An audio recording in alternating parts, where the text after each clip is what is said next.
Welcome everybody, it's UnstoppableStreletsy here, and I got a new game for you today that I just downloaded the other day. So, I figured, I haven't played this in a really long time, got 0 AD. I think I told Widgie at one point about doing it again, and he was like, oh, I haven't played that in a long time, and sure enough, he ended up doing an upload or two on it, so I figured I'd give it a shot as well. Unfortunately, they didn't want any newbie players, I guess, and I haven't played in probably, I would say, close to 6, 7 years, very long time.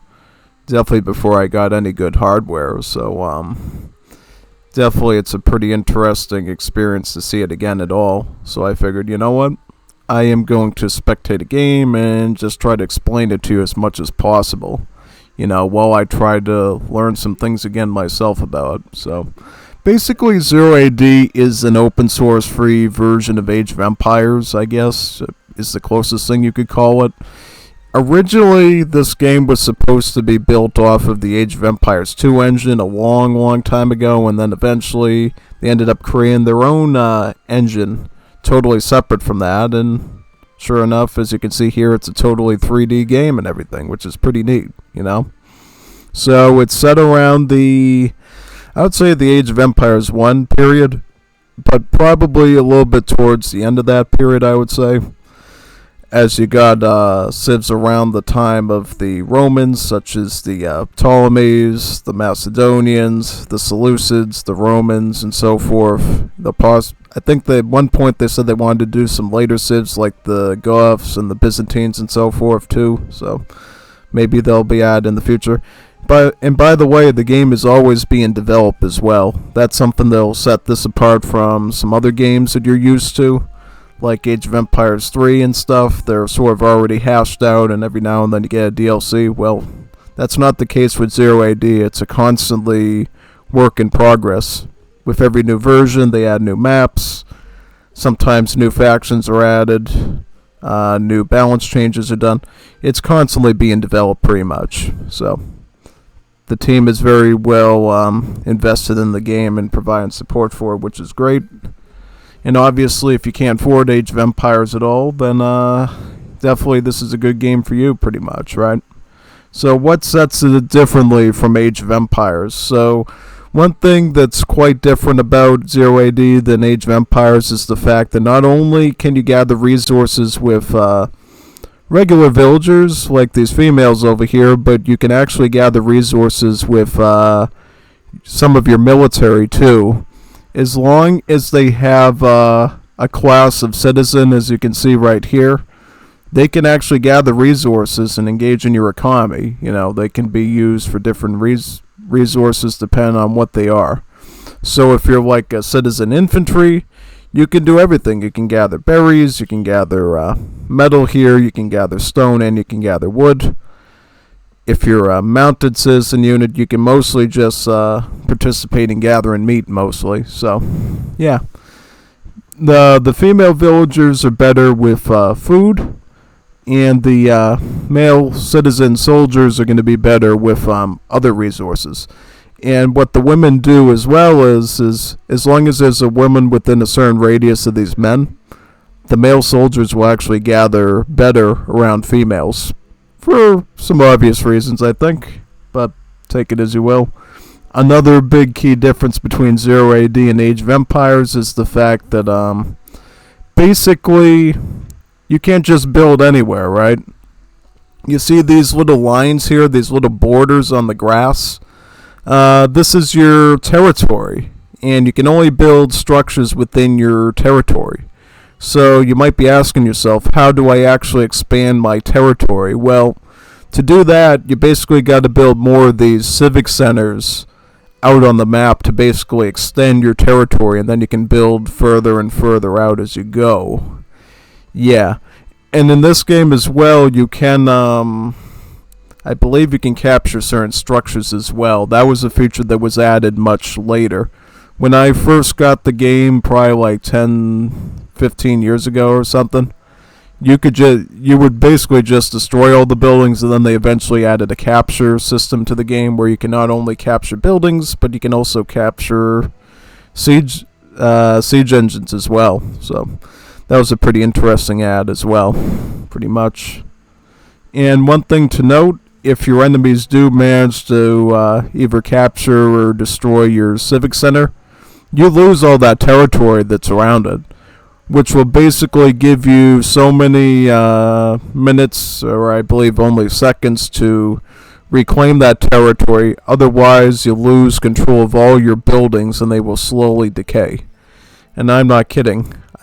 If I recall correctly, it's been a very long time, but if you don't get that territory back in time, your buildings will literally just fall down once you lose all that control of them. So you have to get it back pretty much. Yeah, definitely. So it's a very complicated situation if you don't know what you're doing.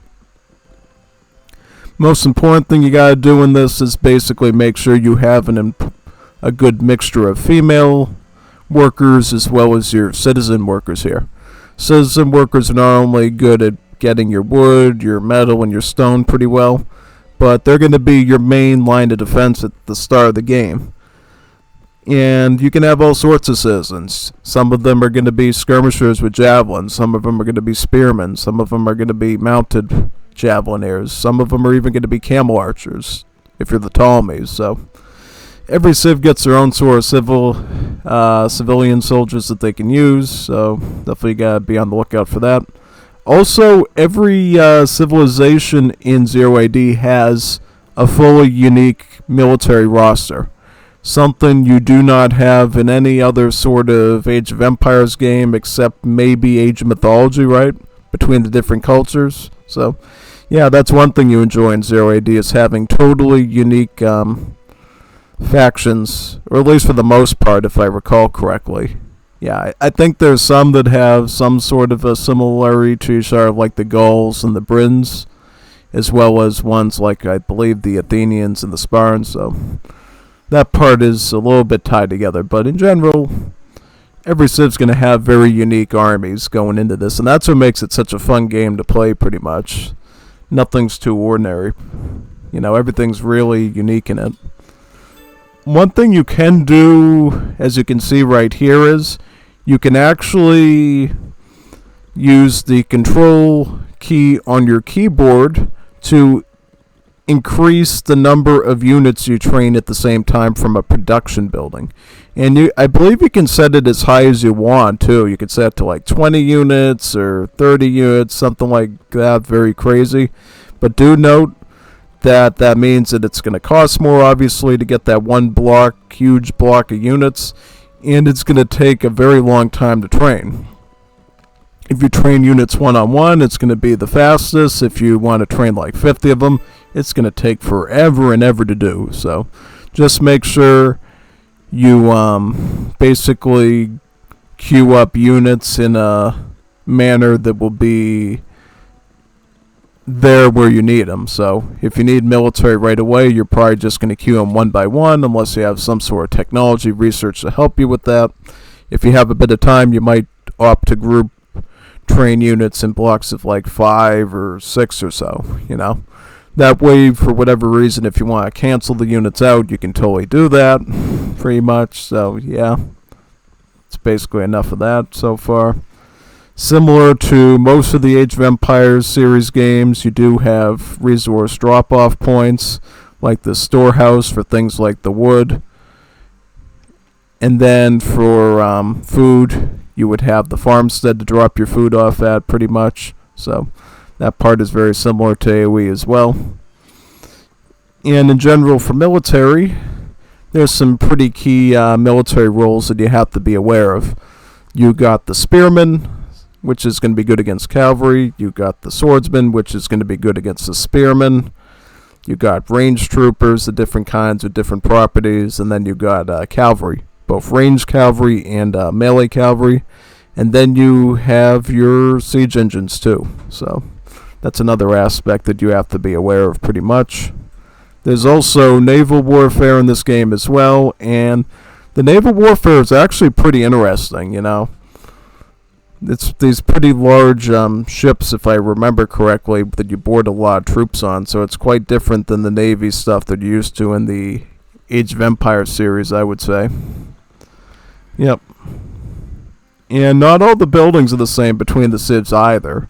I think literally the Macedonians are, I believe, the only civilization to have siege workshops, for instance, and then all the other civs would use their fortress building, which is pretty similar to a fort in Age of Mythology or AoE3 to train their siege engine. So, the place you do stuff and add is kind of different, depending on which faction you are exactly. So, yeah.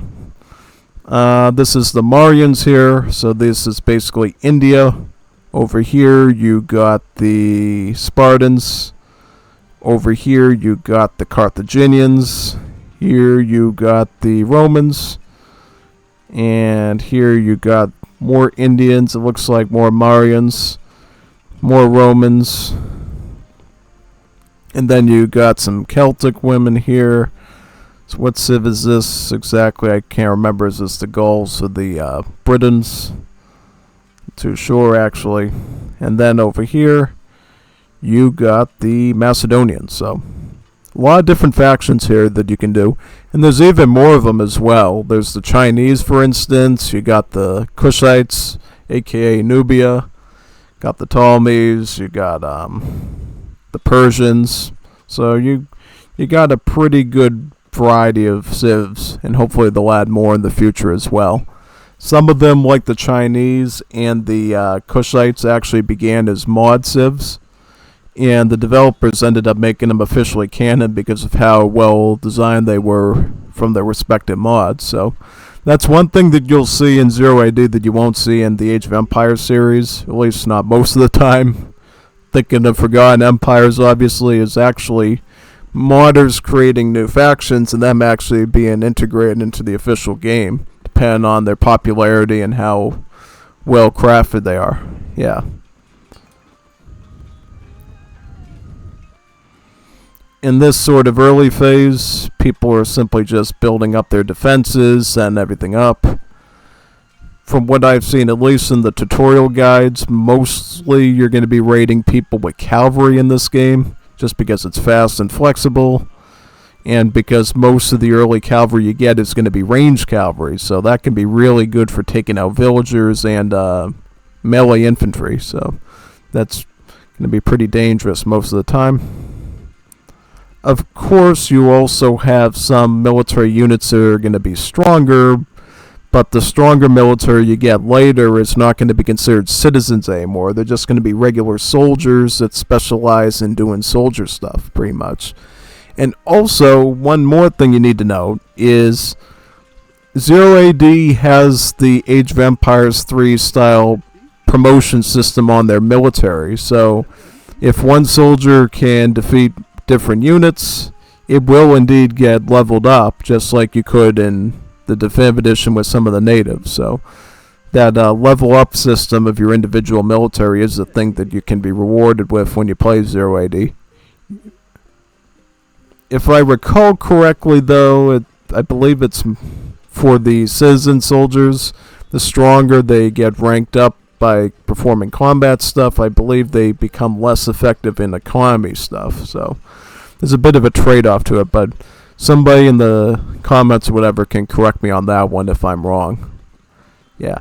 I still remember quite a bit about this game, Back in the day when I didn't have a lot of money, when, I was in high school and stuff, this was a really good game to play because, it's actually it's supported on multiple platforms. That's one thing that this game does that other ones don't, is it works out of the box on any basic operating system that you have. It's compatible on Windows, it's compatible on Mac OS X, and it's compatible on Linux too. So it's very rare to find such a decent RTS that's available on all three of those platforms without some sort of coding on the user's part, right? Because obviously we know from the Age of Empires series, you can usually do it using some sort of wine wrapper on either Linux or Mac OS X, since they're Unix-like operating systems. But you don't have to do that here. It works right out of the box for you, so that's good. It's really good, actually.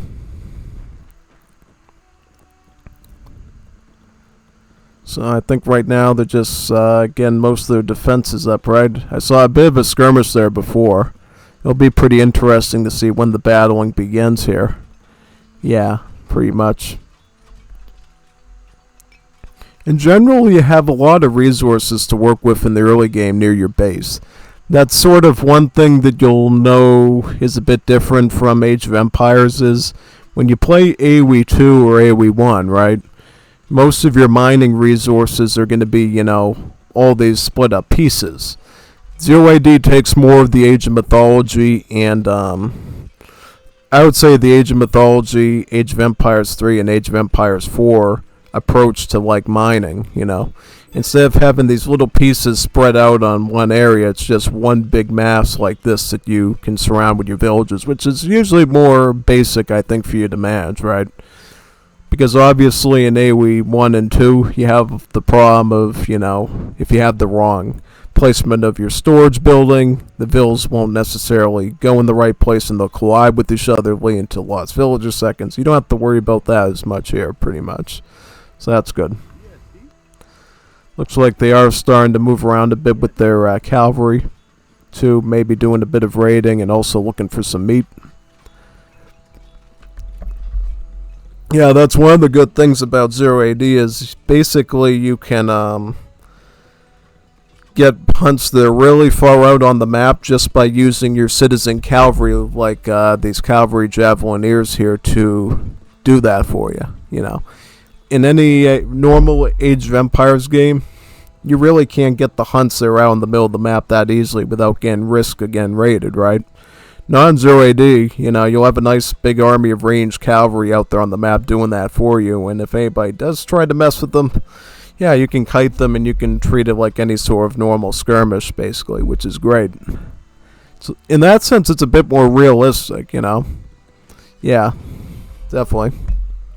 Because remember, in the old days, most armies had a lot of conscription, so all your farmers and peasants and stuff would have been conscripted into the army. So it makes a little bit more sense that they're armed up here and can actually defend themselves, instead of being the weak little villagers we have in the Age series. Yeah.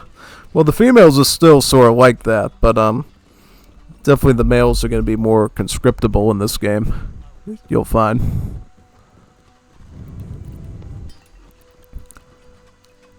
I'm going to try to get you as much action here as possible when they start to battle. I don't know what the lag is. Probably because there's 8 people here. This is like a full game pretty much. Yeah. Looks like he's building an arsenal here. Get some techs probably. One more thing I want to do with you too at some point is probably do the Hyrule Conquest mod with this. And maybe go over that at some point. I just want to, you know, definitely check out before I do that. Make sure, you know, I won't run into Nintendo-related issues for doing that. Make sure everything's clean and, you know. Because you know how Nintendo is, right? They don't like people making mods of their games, even if they're mods for games that they don't own. They're like, oh, no, we don't want that. We don't want to advertise our brand or franchise. That's a horrible thing to do. Nah. Unless we're making the money, of course, yeah. Kind of that boomerish mindset. You know, sometimes makes sense and other times definitely not, I would say.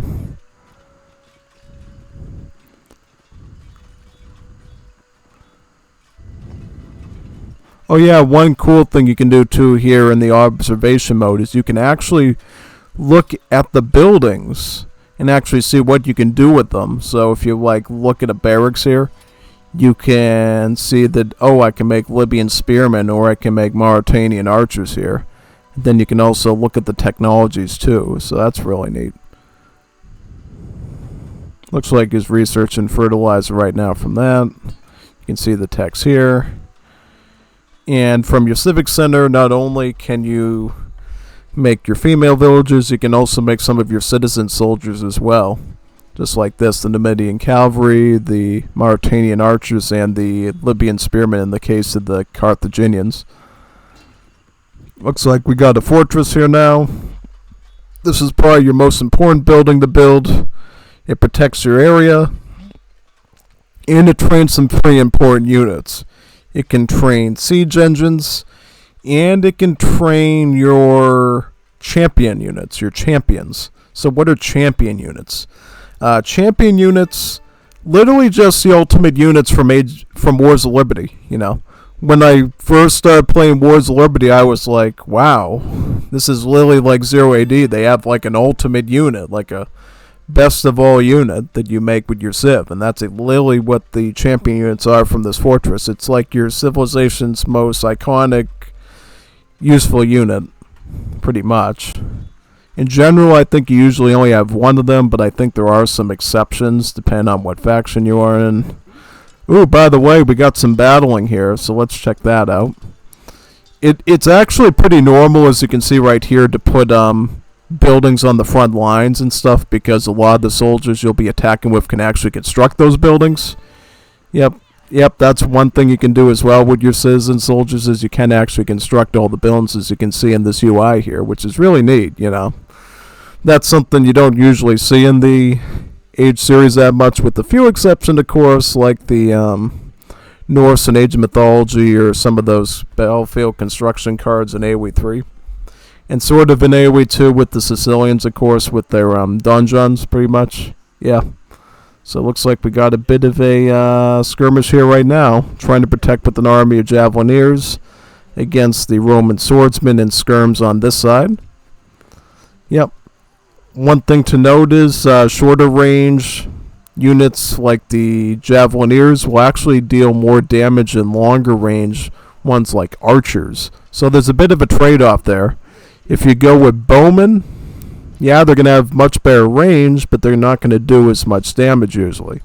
But shorter range units like Javelineers and slingers, they're going to do quite a bit of damage. So there's a bit of a trade-off there. So if you really need a lot of damage, like when fighting cavalry and stuff, you might want some of the Javelineers to do that. If you want to have a nice, safe army in the back to protect your stuff, then you might want the bowmen, right? And for some, this is kind of funny, actually. So the Britons, literally the Briton civ in this thing does not have longbowmen, but the Indian Marians do for some reason. They get longbowmen, which is a little strange when you think about it, because you think of the British as having their longbows, but no, in this game it's the Indians. Yeah, bit strange when you think about it, but I guess that's how they were historically. Alright, boys, this thing lagging quite a bit. Must be all the players in here. Because here's the thing, not only can you have the players playing the game, but you can have a good number of spectators allowed into these games as well. I believe they have to actually make a specific setting to not allow them to be in, so I'm probably not the only person watching this right now. Looks like he's in fact making some rams here. One of the best ways to deal with rams is actually the swordsmen.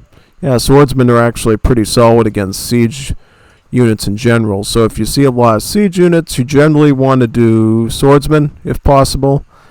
Another decent unit against siege units is actually elephants, which a lot of civs get, as you know. Not only the Indians, but also the Carthaginians get elephants, obviously. I believe the Persians can get some sort of elephant, if I recall correctly.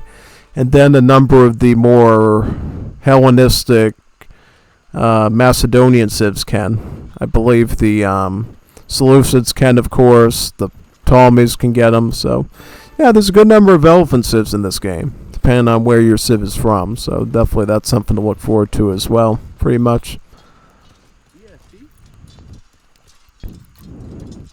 Looks like they're still trying to deal with these rams here. Rams can be very dangerous in this game. You know, because if you're not careful, they go right for your civil center like this, and you literally have to get a huge army of soldiers like this to try to deny them, which is unfortunately forced to do there.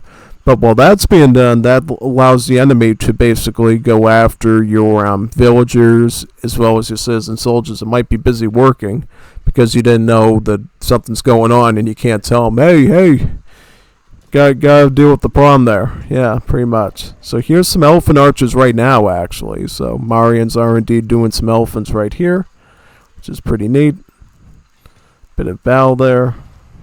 What's going on up here? Is there any sort of chaos up on this side of the road yet? Looks like something happened over here, too. Actually, yeah, it looks like Marians are actually working in few of the areas here pretty much, it looks like. Yeah. Is there any other sort of battles going on that we can see? I see some movements of troops. I see some of the Greek cavalry there, companion cavalry. I see some rams. So they're getting ready for something on this side too, pretty much. Looks like building an arsenal here as well.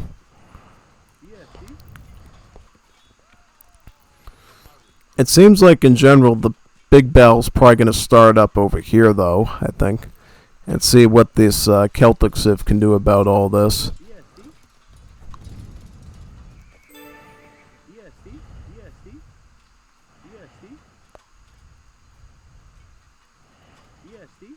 So Javelineers and Slingers it looks like.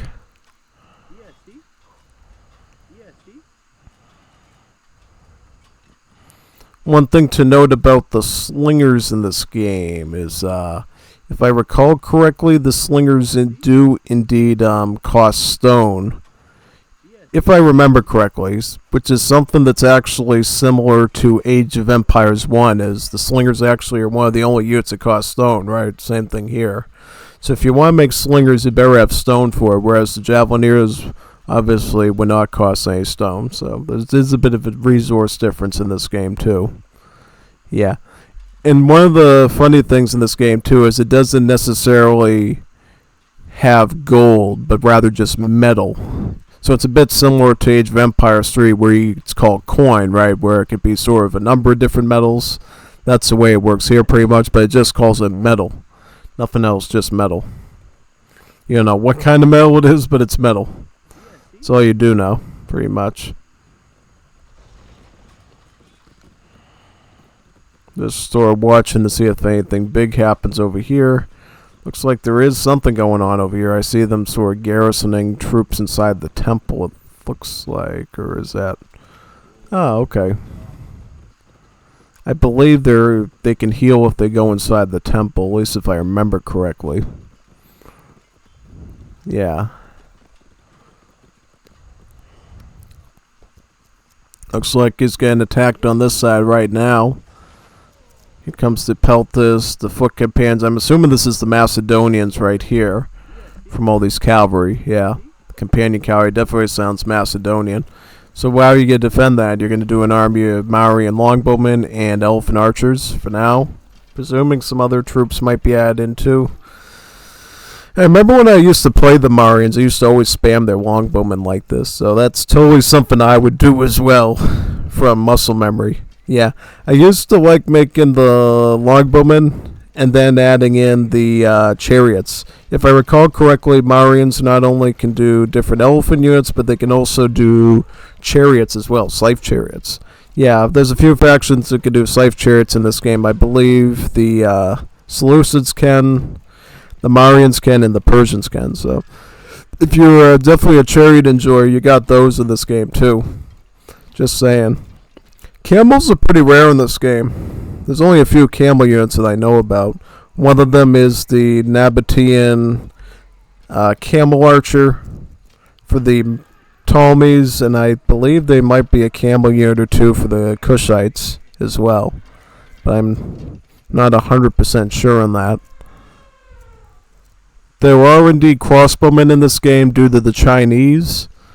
At least from what I remember them last when they were a mod civ, so you do have a bit of crossbow action in this game too, which is pretty nice. Looks like he's just trying to mount a big defensive elephants pretty much. Yeah, elephants do a lot of damage in this game in general. It takes big stacks of melee units to beat elephants. It's actually recommended in this game to use mass ranged troopers to beat elephants usually, because it's the most safest, reliable way to deal with them. The exception, of course, is if you can get a decent phalanx of pikemen like this. Speaking of phalanx, there's a lot of good formations in the game that you can use right now with your troops. Some of them work, and some of them are a work in progress. They'll be released in a later version, whenever that is. So, yeah, definitely there's a lot of attention to detail into the combat in this game, too. So, if you like a really good detailed Age of Empires 1 experience, I would say definitely try out 0AD over the AoE 1 game. Because you're just going to have more variety with this, honestly, I would think. Looks like he's getting a bit overpowered there by the Macedonians, who do have a fortress here right now to pump out siege troopers. Also using some Macedonian women to try to repair the fortress as well. So that's going on. Bit of a battle here too. Just like in Age of Empires 2, battering rams do deal a lot of damage to siege engines. So that's why you saw that ram there trying to pursue that siege capital, pretty much, yeah. Yeah, in terms of ranged siege weapons, you got the siege catapults, and then you have bolt throwers too, which are probably more close to the scorpions, if anything. I mean, I don't think they go through multiple units, but they're certainly good as sort of like a more supporting unit. One awesome thing about 0AD is none of these siege weapons deals friendly fire. So if you have a big barrage of catapults, they won't damage your own units. It's literally just beneficial to you to just spam catapults in some situations to support your army. It's no regrets. As you know, in AoE 2, of course, siege archers can sometimes be your worst enemy if you don't manage them well, especially if you're using expensive troopers. But this game, you don't have to worry about that as much, so that's good. Looks like they're making an advance onto the Macedonians as the Romans. Romans are building up their spearmen, their skirms. Here's their ballistas. Getting in a position to start taking out fortresses here. So that's being done right now, pretty much.